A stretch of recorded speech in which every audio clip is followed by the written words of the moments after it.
સુરતના અઠવા ગેટ ખાતે આવેલી વનિતા વિશ્રામ વુમન યુનિવર્સિટીના મનોવિજ્ઞાન વિભાગ દ્વારા સાયનેપ્સ વાર્ષિક મહોત્સવ યોજાયો હતો। વનિતા વિશ્રામ વુમન યુનિવર્સિટીના મનોવૈજ્ઞાનિક વિભાગે સફળતાપૂર્વક સાયનેપ્સ 2025 વાર્ષિક મહોત્સવનું આયોજન કર્યું હતું, જે માનસિક આરોગ્ય પ્રત્યે જાગૃતિ વધારવા માટે એક મંચ પૂરું પાડે છે। સાયનેપ્સ છેલ્લા 3 વર્ષથી માનસિક આરોગ્ય માટે એક મહત્વપૂર્ણ મહોત્સવ બની રહ્યો છે। આ વર્ષે મહોત્સવ માટે રેટ્રો થીમ અપનાવવામાં આવી હતી। આ મહોત્સવને 5000થી વધુ લોકોએ ભવ્યતાથી માણ્યો હતો। તો મહોત્સવની વિશેષતાઓ એ છે કે 300થી વધુ વિદ્યાર્થીઓએ મહોત્સવનું આયોજન અને સંચાલન કર્યું, જેમાં તેમને એમનો સમય અને પ્રતિભા સાથે વિશેષ યોગદાન આપ્યું। મહોત્સવમાં ગેમ્સ અને શૈક્ષણિક પ્રવૃત્તિઓ સાથે માનસિક આરોગ્યને સમજવા માટે અનોખા સ્ટોલ્સ રજૂ કરાયા હતા। સ્પિન યોર થોટ્સ એટલે કે નકારાત્મક વિચારોને સકારાત્મક દ્રષ્ટિકોણમાં ફેરવતી મનગમતી પ્રવૃત્તિ, ઓર્ડર ડિસઓર્ડર એટલે કે માનસિક બીમારીઓ અને તેમના લક્ષણો વિશે જાગૃતિ લાવતો સ્ટોલ, સ્પોટ ધ લાયર એટલે કે માનસિક આરોગ્ય સંબંધિત ખોટી માન્યતાઓ અને તથ્ય વચ્ચે ભેદ સમજાવતી રમત, હાઉસ ધ જોશ એટલે કે ઉર્જા વધારવા અને ચિંતાને નિયંત્રિત કરવા માટેના સાધનો શીખવતો સ્ટોલ। મહોત્સવમાં ખાસ એટેચમેન્ટ સ્ટાઇલ પર ધ્યાન કેન્દ્રિત કરાયું, જ્યાં દર્શકો તેમના સંબંધોને વધુ સારી રીતે સમજવા માટેની માહિતી મેળવી શક્યા હતા। કલા અને સંસ્કૃતિના પ્રદર્શનોમાં માનસિક આરોગ્ય દૈનિક સમસ્યાઓ અને તેના ઉકેલો દર્શાવ્યા। આ પ્રસ્તુતિઓએ દર્શકોને પ્રેરિત કર્યા હતા।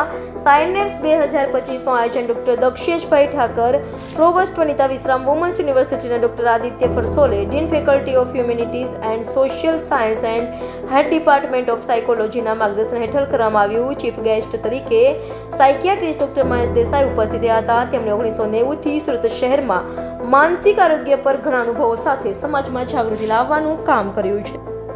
મારું નામ છે કામ્યા વ્યાસ અને હું સાયકોલોજી ડિપાર્ટમેન્ટની પ્રોફેસર છું, અહીંયા છું। કાલે કેટલા સ્ટોલ લાગેલા છે, કઈ રીતની રમતગમતની આમાં આયોજન કરવામાં આવેલું છે અને આનાથી બાળકોને અને સમાજને શું ફાયદો થશે? જી સર, આમાં સ્ટોલમાં 20 ટાઈપના અલગ અલગ સ્ટોલ્સ છે અને એમાં ગેમ્સ અને એ રીતનું છે। એટલે મેઇન અમારો એમ આ રીતનો છે કે ગેમ્સના થ્રુ, ફન ગેમ્સના થ્રુ અમે લોકો તક સાયકોલોજીના જે બી કોન્સેપ્ટ છે, માનસિક સ્વાસ્થ્યને લાગતા જે બી થિયરીઝ અને એ છે તે અમે ફન ગેમ્સના થ્રુ વી વોન્ટ કે એ લોકોને ત્યાં પહોંચે।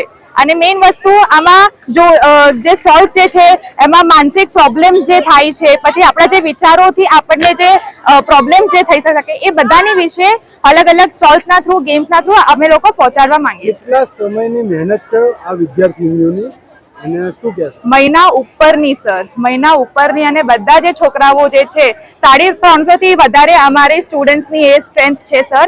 અને એ બધા છોકરાઓએ દિવસ રાતની જે એ લોકોનું હાર્ડવર્ક અને પેશન અને જે એ જે છે એનું આજે છે તે રિઝલ્ટ છે સર, જે આજે તમે જોઈ શકો છો। અને બધી જ વસ્તુ, નાનામાં નાની વસ્તુ જે ડેકોરની હોય કે પછી આ ફ્લેગ્સ જે છે એ બધી જ વસ્તુ સર હેન્ડમેડ છે। આ છે हमारा છોકરાઓની મહેનત। संस्था का परिचय? मेरा नाम डॉक्टर आदित्य फरसोले, मैं dean faculty of humanities and social sciences and psychology department का हेड हूँ फ्रॉम वनिता विश्राम वुमेन्स यूनिवर्सिटी। आज क्या कार्यक्रम रखा है? आज का जो प्रोग्राम है ये साइनेप्स 2025, ये हमारा साइकोलॉजी फेस्ट है और ये बेसिकली साइनेप्स एक गैप होती है, ये गैप होती है दो न्यूरॉन्स के बीच में, वैसी एक गैप हमारे मानसिक स्वास्थ्य और समाज के बीच में। तो ये हमारा एक प्रयास है जिससे ये गैप दूर हो, इसीलिए इस फेस्ट का नाम हमने साइनेप्स 2025 रखा है। बात करें तो अभी देश की स्थिति जिस हिसाब से है जी, तो ये जो कार्यक्रम है कितना उपयोगी रहेगा? ये कार्यक्रम बहुत उपयोगी इसीलिए क्योंकि मानसिक स्वास्थ्य के बारे में, शारीरिक स्वास्थ्य को लेके अभी तक अवेयरनेस काफी हद तक आ चुकी है, लेकिन मानसिक स्वास्थ्य को लेके अभी भी अवेयरनेस काफी हद तक बाकी है। तो हमारा ये एक प्रयास उसी की तरफ एक और कदम लेने का है। अच्छा, देश में अभी ये जो ब्रिज की तुलना आपने की ये कार्यक्रम जी, तो कितनी मुहिम की जरूरत है? बहुत सारे ब्रिजेस की जरूरत है।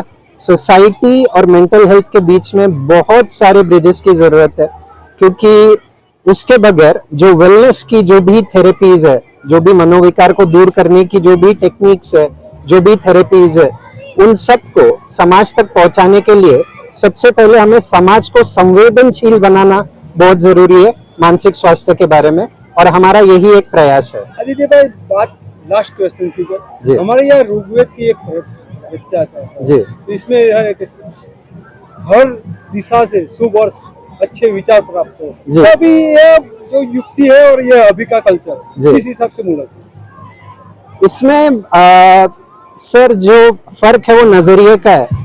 हमारा जो कॉग्निटिव डिस्टॉर्शन हम जिसे कहते हैं, उसके अंदर एक कैटास्ट्रोफाइजिंग ये एक कॉग्निटिव डिस्टॉर्शन है, जिसके अंदर हम हर या डिस्काउंटिंग ये भी एक डिस्टॉर्शन है, जिसके अंदर हर एक चीज जो निगेटिव है उसे हम बेहिसाब बड़ा करके उसको देखते हैं, और हर चीज जो अच्छी है उसे हम बहुत बार नजरअंदाज कर देते हैं।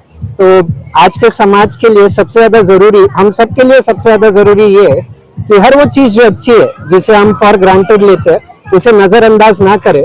तो फिर ऋग्वेद में जो लिखा था वो शायद आज भी प्रचलित हो।